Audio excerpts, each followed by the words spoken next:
আদম আলাইহিস সালামের সৃষ্টি পাওয়ার সময় পরে শয়তান কেন ওনাকে সিজদা করে নাই, কিসের প্রভাব তার ভিতরে অহংকার সৃষ্টি হয়েছিল, দয়া করে জানাবেন। দেখুন, শয়তানের মনে হয়েছে সে আগুনের তৈরি। সে তো বলেছে কারণ খালাকতানি মিন নারিন ওয়া খালাকতাহু মিন তিন, আল্লাহ আমারে আগুন দিয়ে তৈরি করলা, তারে মাটি দিয়ে তৈরি করলা, আমি কেন তারে সিজদা করব? মর্যাদা কি আগুনের বেশি না মাটির বেশি? মাটির বেশি। আসলে মর্যাদা কারোরই বেশি আর কম নাই। আল্লাহ যার মর্যাদা দিবেন তার মর্যাদা, সবই তো আল্লাহর সৃষ্টি, তো আল্লাহ কাকে মর্যাদা দেবেন আল্লাহর ব্যাপার। আল্লাহ মাটির সৃষ্টি আদমকে মর্যাদা দিয়েছেন, অতএব সেই মর্যাদা আপনি মানতে বাধ্য। যদি মানেন নাই তো আপনি গোমরা, শয়তান সেজন্য গোমরা হয়েছে। শয়তানের ভিতরে দুইটা গুনাহ কাজ করেছে। কয়টা গুনাহ? দুইটা গুনাহ, দুইটা পাপের কারণে শয়তান হয়েছে। ভালো করে শুনে রাখেন, এই পাপগুলো আমরা অনেকে বুকের ভিতরে নিয়ে ওয়াজ মাহফিল শুনতে আসি। বলবো পাপগুলা?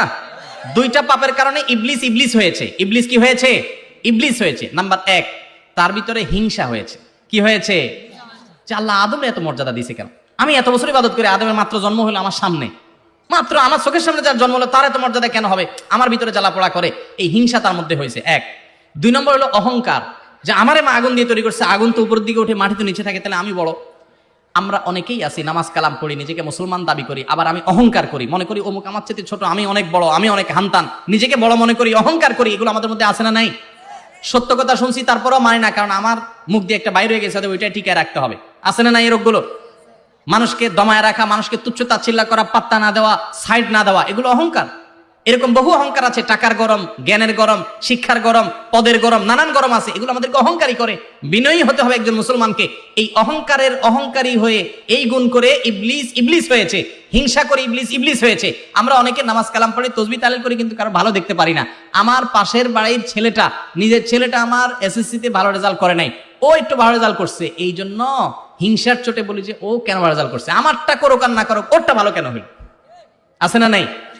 অনেক দোকানদার আছে, নিজের দোকানে কাস্টমার আসুক আর না আসুক, পাশের দোকানে বা সামনের দোকানে কাস্টমার ঢুকলে তার মাথা মেজাজ গরম হয়ে যায়। আছে না নাই?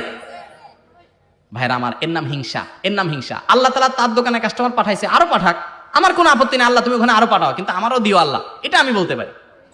কিন্তু আমরা কি করি, যে আমার দোকানে কাস্টমার আসুক আর না আসুক, ওর দোকানে যেন না আসে। কাস্টমার যদি খালি হাতে বাইরে হয়ে যায়, দোকানদার খুশি হয়ে যায় যে ওর দোকান থেকে কিছু নিয়ে বাইর হয় না, যাক আলহামদুলিল্লাহ বাইসা গেছে। এর নাম হিংসা। এর নাম কি? হিংসা। আরেকজনের ছেলেটা ভালো রেজাল্ট করেছে শুনলে ভিতরটা পিক করে আপনার জ্বলে ওঠে। আমি এই জন্য বলি, হিংসা মাপার একটা মিটার আছে আমার কাছে, বলবো? এই মিটার দিয়ে আপনিও চেক করতে পারেন হিংসা আছে কিনা। কারোর ভালো দেখলে ভিতরে চিনচিন করে পিন করে জ্বলে কিনা। যদি জ্বলে তাহলে বুঝবেন আপনার ভিতরে কি আছে। যেই কোনো ভালো, আরেকজনের ভালো শুনছেন, ভালো, আরে অমুকের ছেলে বিদেশ গেছে, বাড়ি করে ফেলছে, অমুক কিছু করে ফেলছে, আপনারটা করতে পারে নাই। এখন আপনার জ্বলে কিনা ভিতরে আগে দেখেন। যদি দেখেন যে ভিতরে জ্বলে, কষ্ট হয়, তাহলে বুঝবেন আপনার হিংসা রোগ আছে। হিংসা খুব ভয়াবহ গুনাহ, এটা জায়েজ নাই। আল্লাহ তাকে দিয়েছে, আমি হিংসা করার কি? আমি বলবো আল্লাহ আরো দেন, আমাকেও দিয়েন সাথে, এটা আমরা বলবো। আল্লাহ আমাদেরকে তৌফিক দান করুন।